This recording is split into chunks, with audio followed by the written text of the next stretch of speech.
Cristão e política, o cristão e a política. Daniel capítulo 2, a partir do versículo de número 24.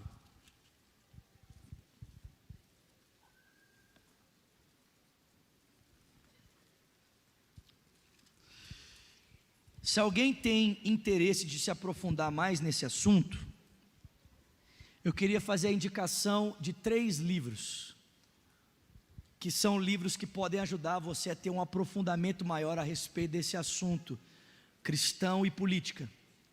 O primeiro livro se chama Visões e Ilusões Políticas. O autor é David Koyzis, é publicado pela editora Vida Nova. Então, David Koyzis, Visões e Ilusões Políticas. O segundo livro que eu queria indicar se chama Estados e Soberanias. O autor desse livro é Hermann Doiver, é um teólogo alemão, também é publicado pela editora Vida Nova. E o terceiro livro que você pode ler sobre esse assunto, caso você queira se aprofundar nele, é um livro chamado Calvinismo, de Abraham Kuyper. O Kuyper fala sobre como o pensamento cristão ele é relevante nas várias esferas da sociedade. Então, Visões e Ilusões Políticas. O segundo, Estados e Soberanias. O terceiro, Calvinismo, de Abraham Kuyper. Daniel capítulo 2, versículo de número 24. Quantos acharam? Diga, eu achei.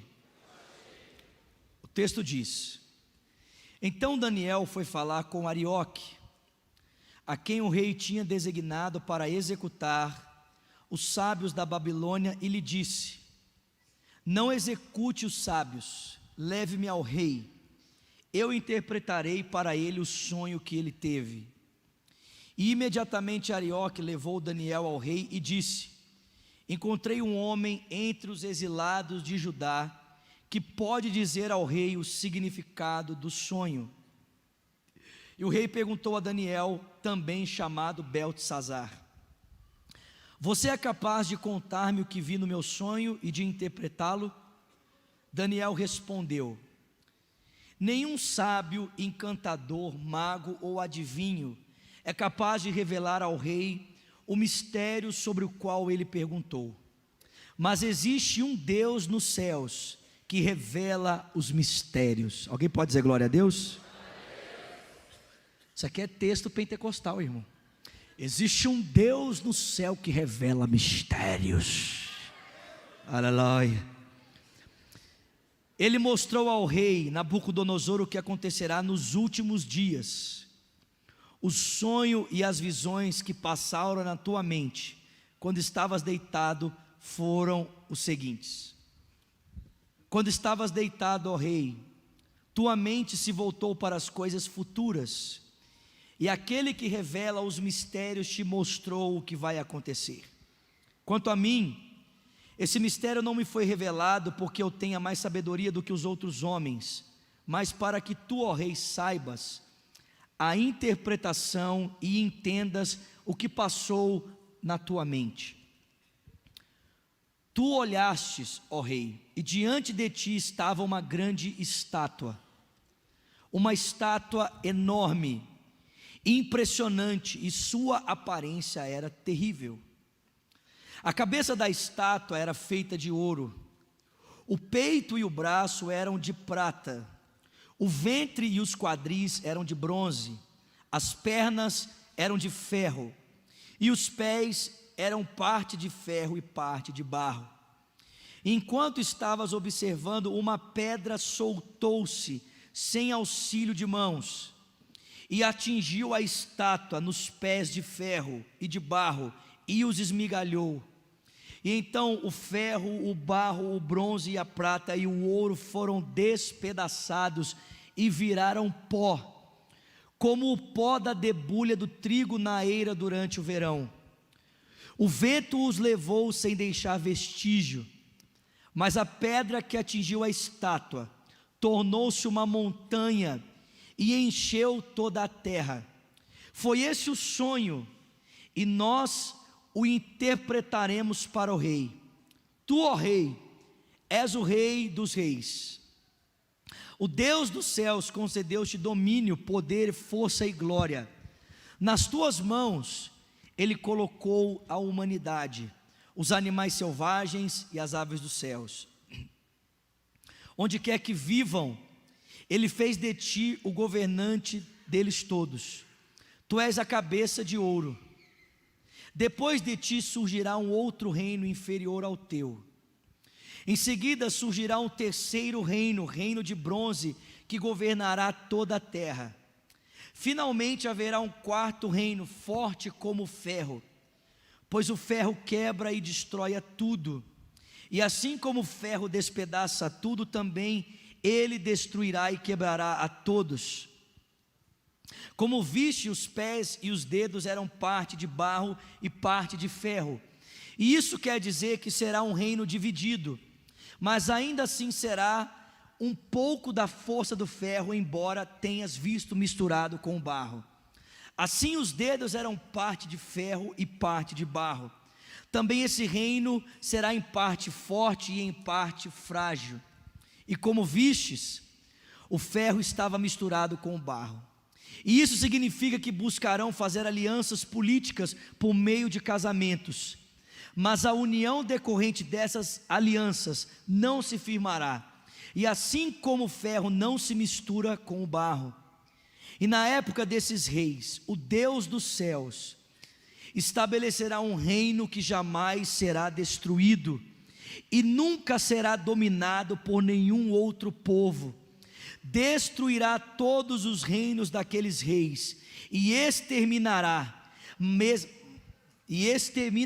exterminará, mas esse reino durará para sempre. Esse é o significado da visão da pedra que se soltou de uma montanha, sem auxílio de mãos de pedra que esmigalhou o ferro, o bronze, o barro, a prata e o ouro. O Deus poderoso mostrou ao rei o que acontecerá no futuro.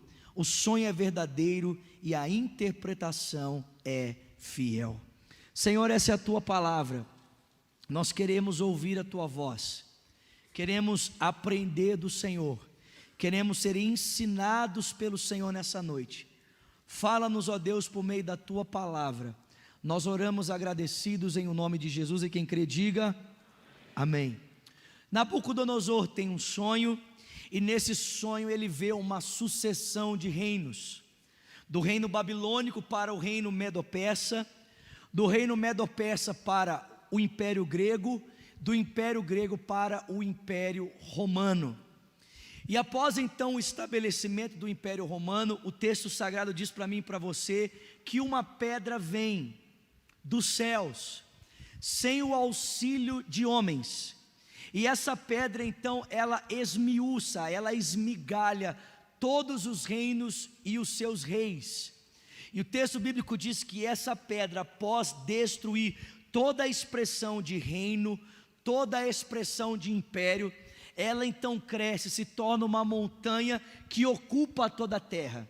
E o texto diz que esse reino é o reino de Deus, que será estabelecido sobre toda a terra, e esse reino jamais terá fim. Amém?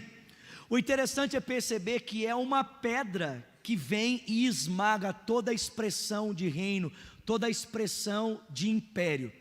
E nós sabemos muito bem quem é essa pedra, amém, meus irmãos? Essa pedra é o Senhor Jesus Cristo.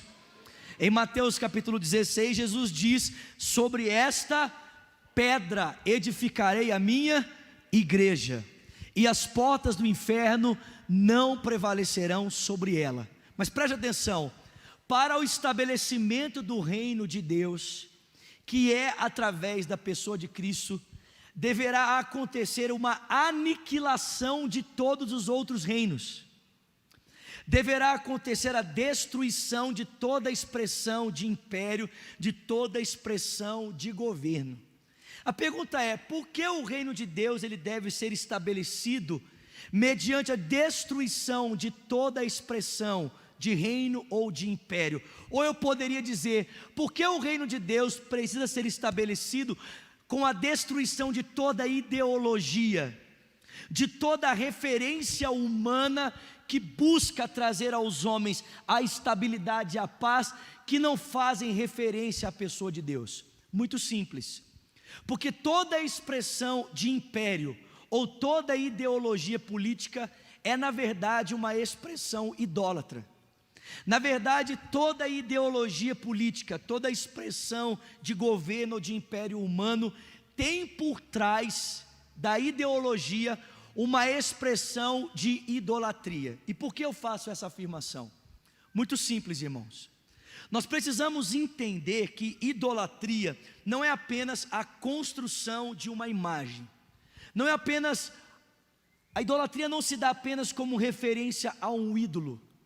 Idolatria é tudo aquilo que ocupa o lugar de Deus no meu e no seu coração, ou tudo aquilo que promete a mim e a você um fato que só Deus pode tornar de fato concreto na realidade dos homens.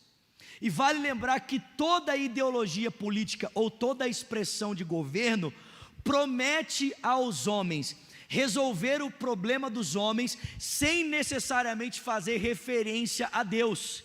Seja a ideologia da esquerda, ou seja uma ideologia da direita, qualquer expressão de domínio humano promete aos homens resolver os seus conflitos e os seus problemas, sem necessariamente fazer referência à pessoa de Deus. Exemplo, a esquerda faz o seguinte discurso: nós resolveremos os conflitos humanos desde que o Estado seja totalitário.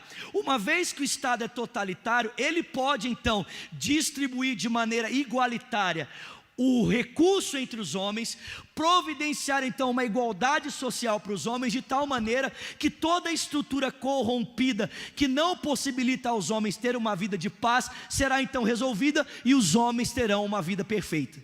Ou a direita, que tem um viés mais libertário, né, diria o seguinte: nós precisamos na verdade reduzir as instituições.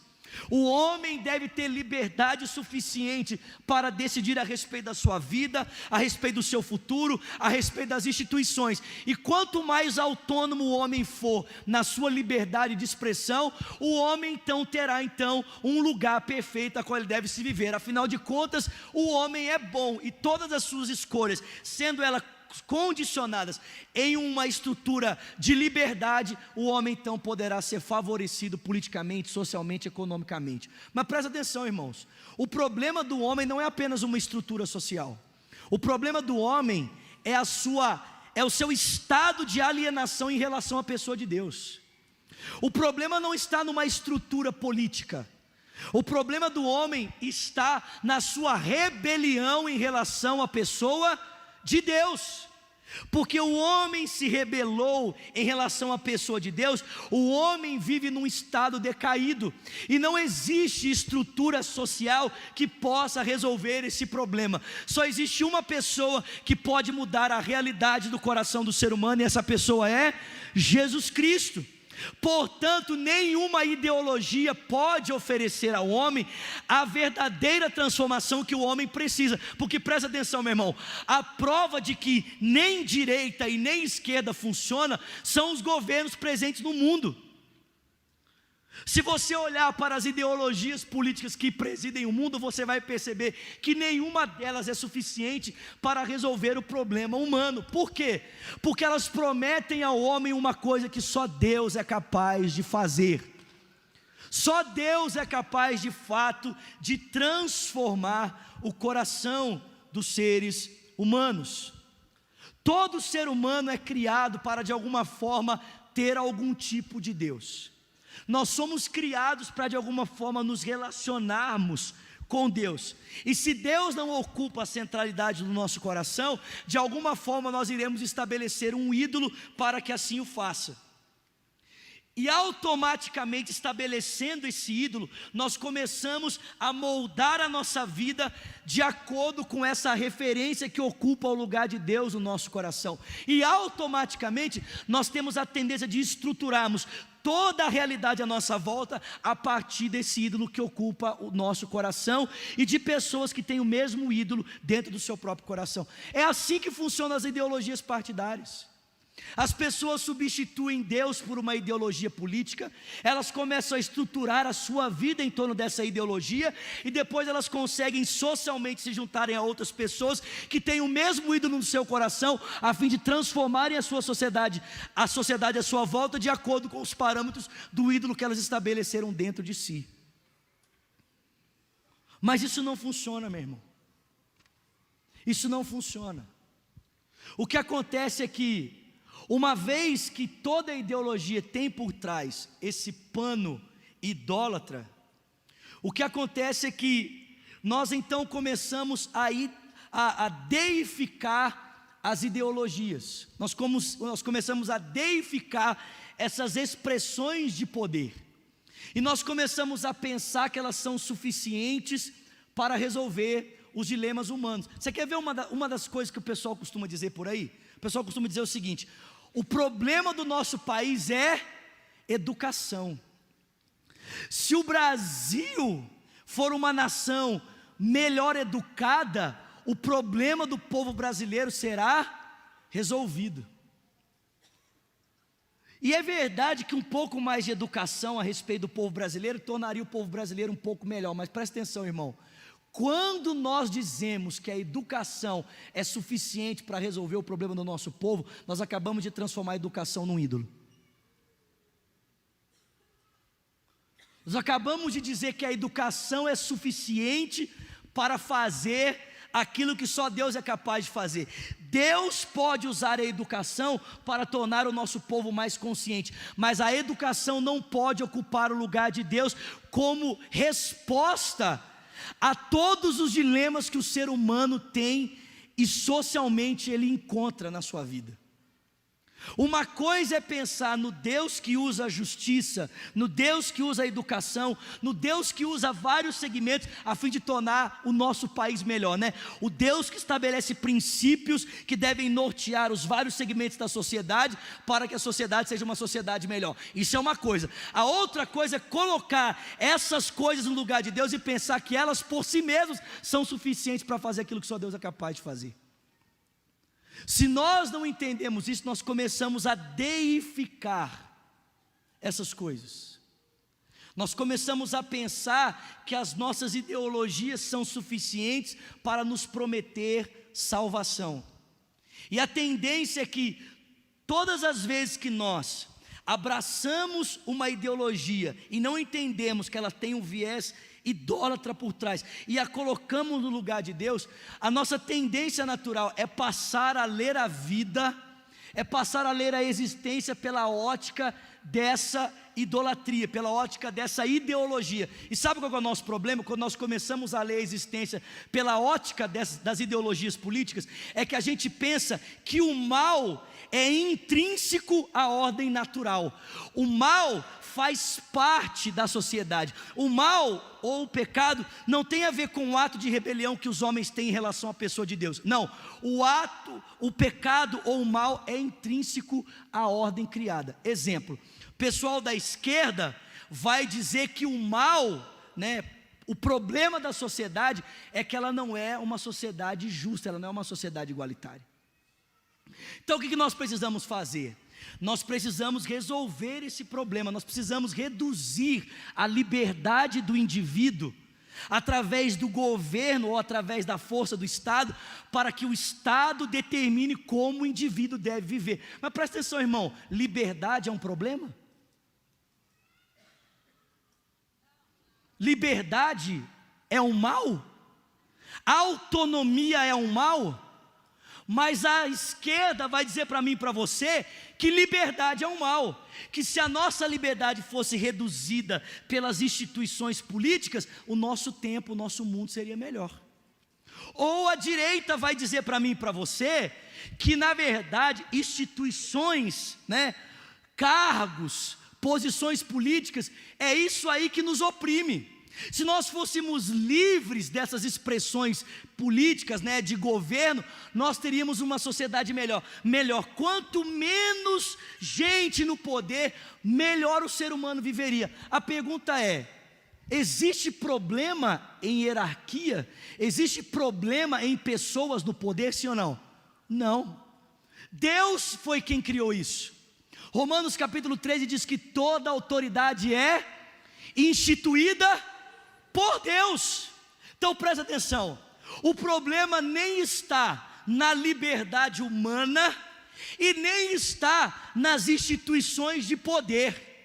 Mas quando a gente usa a ideologia política para definir o nosso norte, a gente acaba colocando o pecado na ordem natural e não no rompimento do ser humano com o seu Criador. A gente acaba olhando para a criação de uma perspectiva errada.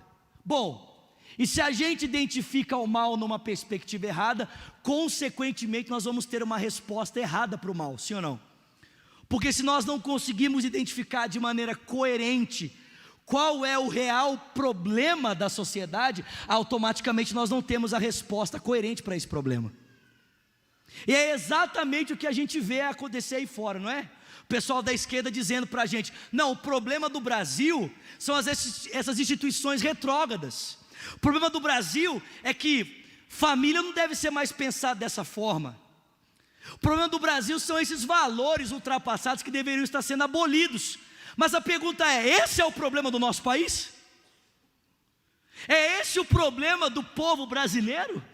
Valores retrógrados ultrapassados? Esse é o problema do nosso povo?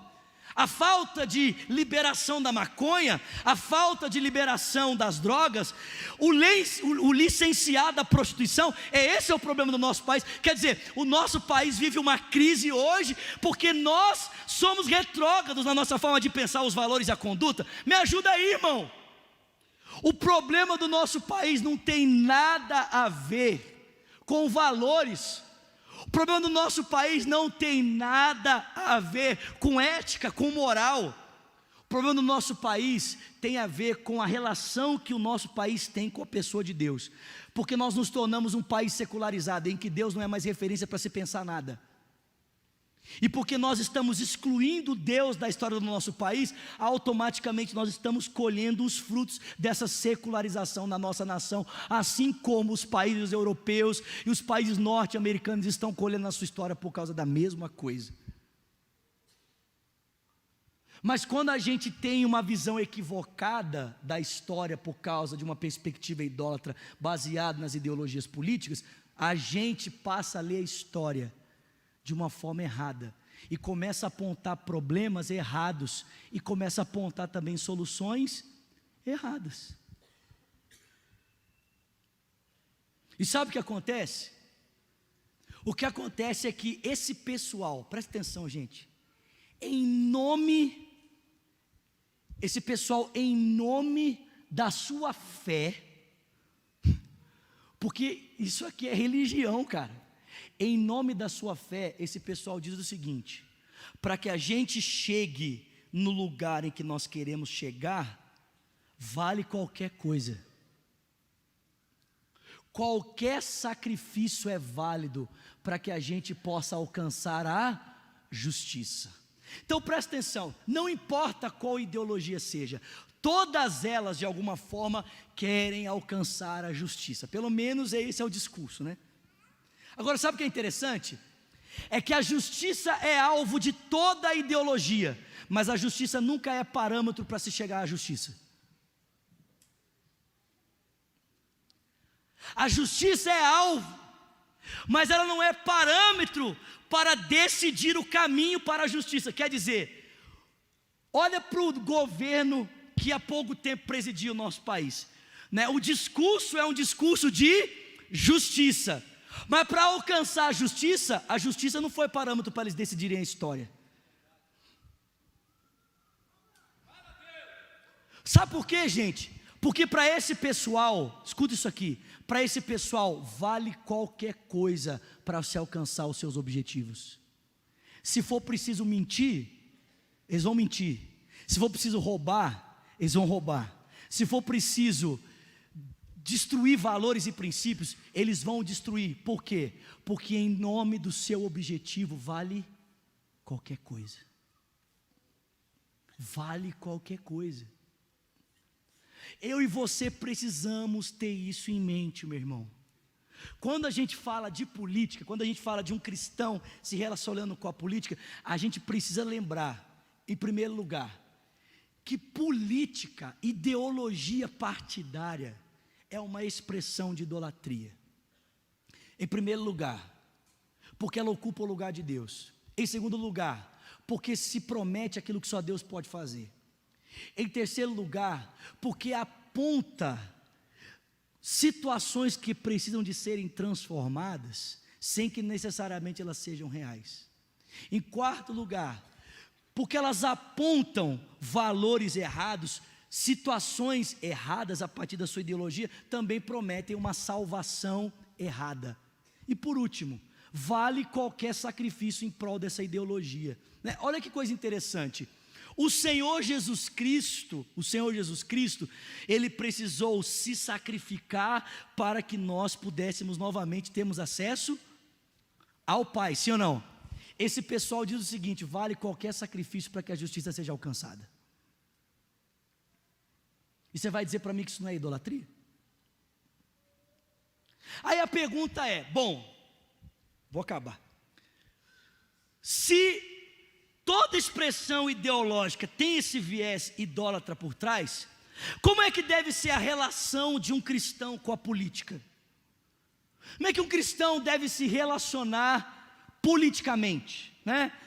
Tratando-se de idolatria, então um cristão deve se furtar a toda expressão política, sim ou não? Não. Um cristão deve relacionar-se de maneira saudável com a política. Agora, como é que se dá um relacionamento saudável do cristão com a política? Presta atenção. O cristão, ele pode se relacionar em duas perspectivas politicamente. A primeira maneira de um cristão se relacionar em relação à política é através da organização. A segunda maneira de um cristão se relacionar politicamente é através do organismo. Porque eu não sei se você entende, mas a igreja, ela é um organismo vivo que se expressa através de uma organização. Historicamente falando, todas as vezes que a igreja se relacionou com política pelo viés da organização, deu problema. Todas as vezes na história em que a igreja se relacionou com a política pelo viés da organização, deu pau. Todas as vezes que a igreja, instituição, não a igreja organismo, organização, deteve o poder político, foi problema. E eu deixo aqui como exemplo para os irmãos a Idade Média, que foi quando a igreja teve o maior domínio talvez político da história, e as maiores ou grandes atrocidades aconteceram nessa época exatamente porque a igreja não sabia diferenciar seu papel religioso do seu papel político, e em muitos momentos usou do seu papel religioso de forma excessiva na política para oprimir outras pessoas. Mas nós podemos nos relacionar com a política pelo viés do organismo, como corpo vivo de Cristo, sem necessariamente isso ser institucionalizado, como corpo, como indivíduos que fazem parte do corpo vivo de Cristo. E presta atenção, sabe o que é interessante? É que todas as vezes que na história indivíduos, organismo vivo, se relacionaram com a política, tiveram muito proveito. Na história da igreja, muitos homens que como corpo de Cristo se relacionaram com a política, não pelo viés da instituição, mas como cristãos que decidiram se relacionar politicamente, foram bem-sucedidos. Eu vou dar alguns exemplos aqui. Primeiro exemplo, um homem chamado Abraham Kuyper, reformador holandês, que foi primeiro-ministro da Holanda. Esse cara foi brilhante, irmão. Um outro exemplo aqui, Francis Schaeffer. Um outro exemplo, Dietrich Bonhoeffer. Um outro exemplo aqui, Deixa eu olhar aqui que eu esqueci. Martin Luther King, Nelson Mandela, Everett Koop, que foi um médico nos Estados Unidos, presta atenção, esse cara era médico nos Estados Unidos, e quando o pessoal descobriu a AIDS, esse cara foi instituído como primeiro-ministro da saúde nos Estados Unidos, cristão. E aí os republicanos e, esqueci o nome do outro, os democratas começaram a pressionar ele. De um lado, o pessoal queria liberdade, do outro, o pessoal queria punho firme. E esse cara cristão, irmão, lutando pelo direito dos cidadãos americanos em um momento em que a AIDS estava comendo um monte de gente. E esse cara tinha que escolher, né? Se ele ia se posicionar de maneira saudável, dando direito a todos os homens, ou se de alguma forma ele ia permitir que uma dessas ideologias fizesse com que ele tomasse decisões insensatas, tipo, não agir de forma igualitária com os homossexuais. É porque eu estou pensando aqui na palavra certa para usar. Esse cara, irmão, presta atenção, ele foi tão violento na sua gestão da administração da saúde no seu tempo, que quando ele se posicionava no palanque para falar a respeito das suas medidas, ele não usava o termo homossexual, gay, ele usava o termo sodomita, e ele era aplaudido de pé, tanto por heterossexuais como por homossexuais.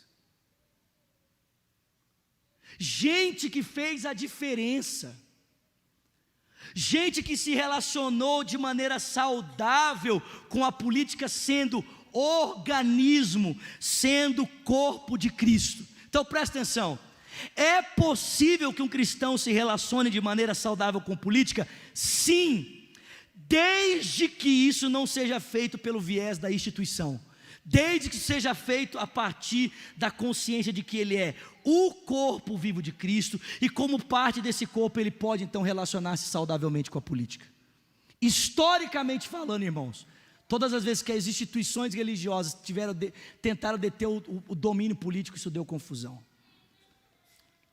Eu encerro dizendo para você, como é que nós podemos ser então relevantes nesse tempo? Nós estamos nos aproximando, irmãos, aliás, nós já estamos em período eleitoral, sim ou não? A gente só não está ouvindo falar muito, porque a maior parte dos candidatos não estão dispostos a concorrer com as Olimpíadas. Então o pessoal não quer fazer propaganda política agora, porque vai perder tempo, né? A Olimpíada aí, um monte de gente está preferindo passar as Olimpíadas para começar então a fazer as suas propagandas. Como é que um cristão pode agir de maneira saudável nesse tempo? Como é que um cristão pode se relacionar nesse tempo de maneira saudável? Presta atenção, eu acredito piamente que a minha função como ministro do Evangelho não é dizer para você quem você deve votar.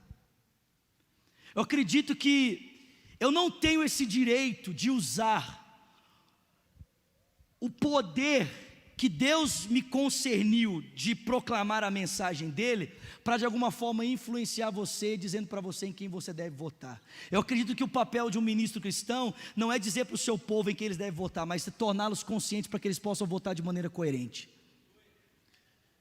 Como é que nós podemos agir de forma sensata nesse tempo? Então presta atenção, meu irmão. Em primeiro lugar, você precisa saber, você precisa ter um mínimo de conhecimento dos cargos políticos em que você vai votar. Você precisa ter um mínimo de conhecimento do que um prefeito faz, do que um vereador faz. Você precisa saber no mínimo, pelo menos o mínimo. Segundo lugar, você precisa conhecer as propostas e os pressupostos dos seus candidatos. É muito importante você saber qual a ideologia partidária que acompanha essa pessoa que você está pretendendo votar. Por quê? Porque no final das contas, a ideologia partidária vai influenciar muito na decisão desse candidato.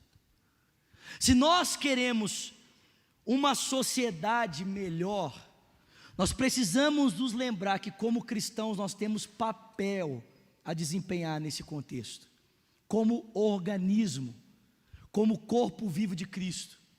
E a gente faz isso de maneira sensata quando a gente conhece, quando a gente tem sensatez para votar. A gente sabe, poxa vida, um vereador é responsável por observar o prefeito, o vereador é responsável por formular leis, por formular medidas que vão favorecer o município, para ajudar o prefeito a como ele vai administrar a verba pública. A gente vota de maneira sensata quando a gente sabe o que o prefeito faz, quando a gente sabe que ele é responsável pela administração do recurso, que ele é responsável pela administração daquilo que vem para o município. A gente vota de maneira sensata quando a gente conhece isso, quando a gente conhece o nosso candidato, não apenas quando a gente vota porque alguém disse para a gente votar, ou porque a gente vota porque de alguma forma esse candidato vai me favorecer com uma cesta básica. Não! Quando você é coerente com os seus princípios para votar, está entendendo, meu irmão? É quando você é sensato, é quando você se posiciona como um cristão, você não se posiciona como um leigo, como alguém que está pensando só no seu favorecimento individual, mas como alguém que sabe que como organismo pode, por causa da sabedoria de Cristo, usar o seu direito de cidadania para fazer diferença no país, na cidade, no estado em que você mora. Amém, queridos? Amém? Fica de pé no seu lugar.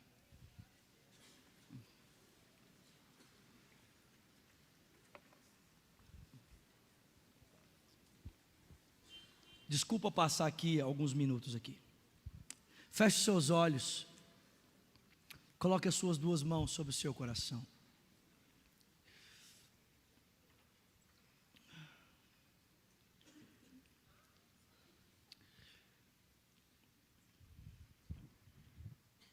Jesus Cristo é o Senhor, amém?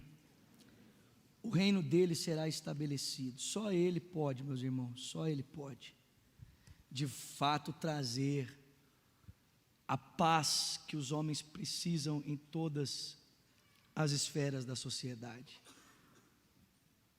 Mas até que Cristo volte, é responsabilidade nossa nos posicionarmos de maneira sensata, de maneira coerente, em relação à política na nossa nação. Com seus olhos fechados, suas mãos sobre o seu coração, ore comigo dizendo: Senhor, nessa noite, eu abro o meu coração. Diga: Jesus Cristo, eu confesso que Tu és o meu Senhor, o meu Salvador. Diga: toma o Teu lugar na minha vida, no meu coração. Diga: venha reinar em mim, Senhor. Diga: eu te entrego a minha vida. Diga: e eu, Senhor, que um dia andei nos teus caminhos. Diga: mas eu me desviei. Diga: nessa noite, arrependido, eu volto na certeza de que o Senhor me recebe.